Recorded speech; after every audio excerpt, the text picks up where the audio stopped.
Good evening students.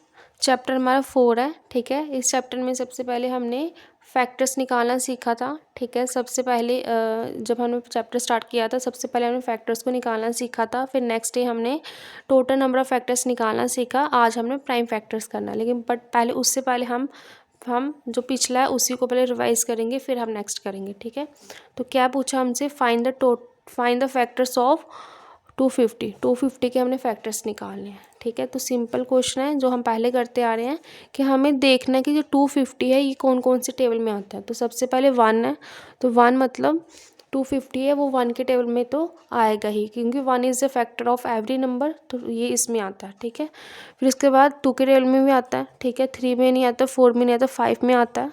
ठीक है, उसके बाद किसमें, 10 में, उसके बाद 25 में, 50 में, 125 में और 250 में। ये सिंपली इसका सिर्फ यही आंसर है कि 250 कौन कौन से टेबल में आता है। ठीक है, कौन कौन से नंबर में आता है। ठीक है, ये हमारा हो गया फाइंड द फैक्टर्स ऑफ 250। ठीक है, फर्स्ट क्वेश्चन हमारा हो गया। अब है क्वेश्चन पूछा है कि find the total number of factors of 250। उन्होंने हमसे फैक्टर्स नहीं पूछे, टोटल नंबर ऑफ फैक्टर्स पूछे 250 के। तो इसको करवाने के इसको मैंने आपको 2 तरीक़ों से करवाया था, जिनको जैसे अच्छा लगे वो उसी तरह से करना। तो पहले एक तरीके से करते हैं कि पहले हमें देखना पड़ेगा कौन कौन से टेबल में आएगा। तो हमें पता है कौन से 1 में, 2 में, 5 में, 10 में, 25 में, 50 में, 125 में और 250 में। ठीक है, तो टोटल नंबर ऑफ फैक्टर्स उन्होंने फैक्टर्स नहीं पूछा, टोटल नंबर ऑफ फैक्टर्स पूछा। तो काउंट कर लेते हैं, 1 2 3 4 5 6 7 और 8। कितने फैक्टर्स हुए टोटल, 8 फैक्टर्स हो गए, है ना। तो मैंने बोला था कि अगर किसी बच्चे को नहीं पता कि ये जो नंबर है ये इसके टेबल में आता है इसके, तो वो तो मिस कर देगा, है ना। जब क्वेश्चन अटैम्प्ट ही नहीं करेगा जहाँ तो वो क्वेश्चन गलत करके आएगा। तो उसके लिए मैंने एक और तरीका बताया था कि आप क्या करना, आप इस क्वेश्चन को दूसरे तरीके से भी अटैम्प्ट कर सकते हो। कैसे कर सकते हैं कि आप पहले इसका एलसीएम निकालो। ठीक है, 250 है, सबसे पहले हमें देखना है कि सबसे पहले हम स्टार्ट किससे करते हैं, 2 के टेबल से। 2 के टेबल में 250 कितने में आता है, 1 to 5 में। अब 1 to 5 है, ये 2 के टेबल में नहीं आता, 3 में नहीं आता, 4 में नहीं आता, 5 में आता कितने में, 25 में। फिर ये फिर से 5 में आता कितने में, 5 में, फिर से 5 में, कितने में, 1 में। ठीक है, और हमें क्या करना है कि जो देखना है कि 2 कितनी बार है, 2 है 1 टाइम। ठीक है, 5 कितनी बार है, 5 है 1 2 3 टाइम। बट हमें क्या ये वाला नंबर नहीं चाहिए, हमें चाहिए पावर। और पावर को भी हमने क्या करना है, तो एक इंक्रीज़ करना होता है। अगर 1 है तो 1 बीच में प्लस किया तो 2 हो जाएगी। ठीक है, और ये 3 है तो 3 में 1 प्लस किया तो ये कितना हो जाएगा, 4 हो जाएगा। ठीक है, तो मुझे क्या चाहिए थी, पावर चाहिए थी, वो भी इंक्रीज़ करके। मेरे पास एक ये 2 आया और एक 4 आया, आपस में जब इनको मल्टीप्लाई किया तो आंसर इसका भी 8 ही आया। बट इसमें चांसेस है कि मैं नहीं भूलूंगी कि ये टेबल जो नंबर है किन किन टेबल्स में आ सकता है। यहाँ चांसेस है कि मैं भूल जाऊँ, मुझे पता ही नहीं हो कि ये जो नंबर है ये इस टेबल में भी आता होगा। तो इसलिए अगर आपको ज़्यादा बड़ा नंबर आ जाए इस तरह से, तो आप ये वाला मेथड यूज़ कर लेना। ठीक है, आपको मैंने दोनों तरीक़ों से करवा दिया, आप कर लेना। ठीक है, अब ये हो गया हमारा फैक्टर्स, ये हमारा टोटल नंबर ऑफ फैक्टर्स। आज हमने करना है प्राइम फैक्टर्स। ठीक है, तो प्राइम फैक्टर्स है कि एक कोई भी नंबर है, जैसे हमें ये नंबर है, इस नंबर को इस तरह से तोड़ दो कि ये नंबर फिर से कभी टूटे ही ना। मेरे कहने का क्या मतलब है कि कोई भी नंबर है उसको इस तरह से तोड़ दो कभी वो किसी और नंबर से टूट ही ना पाए।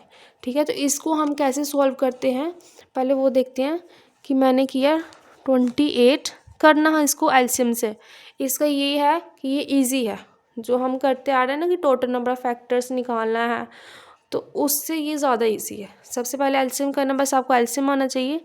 कैसे, 2 के टेबल में 28 आता है, ये इस किस में आता है, 14 में। 2 के टेबल में 14 आता है, ये इस किस में, 7 में। और ये किस में है, 7 में ही और 1 में। ठीक है, मुझे क्या मिले, 2 2 7, तो यही इसका आंसर, 2 मल्टीप्लाई 2 मल्टीप्लाई और 7, ये इसका आंसर है। मैंने स्टार्टिंग में क्या बोला था कि प्राइम फैक्टर्स का मतलब क्या है कि नंबर को इस तरह से को तोड़ दो वो कभी टूटे ही ना। मतलब ये अभी टूट सकता है, 2 टूटेगा कभी, ये वाला 2 टूटेगा, ये वाला 7 टूट सकता है, नहीं टूटेगा। इसका आंसर यही रहेगा, ठीक है। और जब भी मैं इनको मल्टीप्लाई करूँगी तो ये आंसर मुझे 28 ही देगा। तो ये होते हैं इनके प्राइम फैक्टर्स, ये है इनके प्राइम फैक्टर्स। 28 के प्राइम फैक्टर्स क्या है, 2 × 7, ये इसका आंसर है। सिंपली कोई इसमें पावर नहीं चाहिए, कोई इसमें पावर इंक्रीज नहीं करनी, सिंपल यही इसका आंसर है, ठीक है। नेक्स्ट ये क्वेश्चन करते हैं, आपको ज़्यादा समझ में आएगा, ठीक है। ये मैंने आपको सिंपली बताया कि प्राइम फैक्टर्स निकालने क्या है। जी है कि अगर एग्ज़ाम में क्वेश्चन आएगा तो आपने उसको कैसे टैकल करना है, कैसे उसको सॉल्व करना है, ठीक है। देखो मैंने देखा कि 48 है, हमने बोला है प्राइम फैक्टर्स ऑफ 48 निकालना है। तो जब मैंने देखा कि मैं जब भी इसको ऑप्शन देख लिया मैंने कि चलो ऑप्शन से क्वेश्चन सॉल्व करते हैं, तो मैंने देखा कि इसको जब मैं इसके साथ मल्टीप्लाई कर रही हूँ 4 आएगा और 4 12 जा 48, तो मैं इसको मार करके आ जाऊँगी। बट ये गलत है। क्यों गलत है?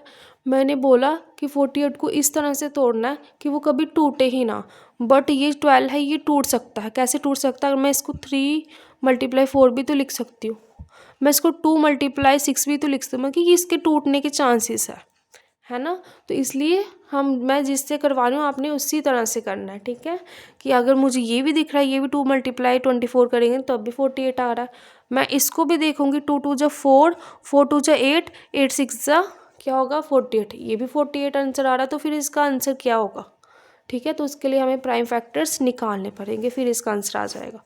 क्या है इसका 48, ठीक है। निकालने का तरीका यही है इसका, 2 से जाएगा 2 4, 2 12, 2 से जाएगा 6 में, 2 से 3 में, और अब ये किससे जाएगा 3 से किस में 1 में।